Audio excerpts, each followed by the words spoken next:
હાલો હા ભાઈ. ભાઈ આ તારી ઘરવાળીને કેટલી વાર કીધું હે કે ચીપિયા નાખતી જા કપડા હુકવ ત્યારે.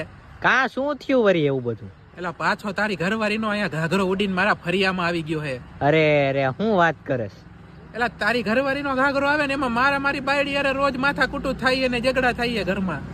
કાંઈ વાંધો ને, કામ કરજે ને, ભાભીના મને નંબર દઈ દે ને, હું વાત કરી લઈશ નિરાતે. મારી ઘરવાળીનો નંબર લઈને તારે શું કામે? તારી ઘરવાળીનો નંબર દે એટલે એને કહું કે ભાઈ ઘરે આવીને ઘાઘરો લઈ જાવ, મારા ડખા થાય.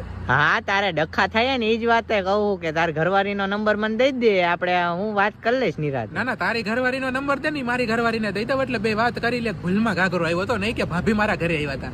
અચ્છા એવું છે? પતા કામ કરને ભાઈ, તું ઘરે હોક નથી અત્યારે? ના હું અત્યારે બારે હું. તો ભાભીને કેને ખાલી આપણે એને બે મકાનની વચ્ચે પારી હે ને ડોકું કાઢે, ખાલી ઘાઘરો આપી દઉં ભાભીને હું. અરે ના ભાભીને લઈને જ બારે છું, તારા ભાભીને લઈને. ઠીક એવું હે, બે માણા બહાર ગયા હો. હા.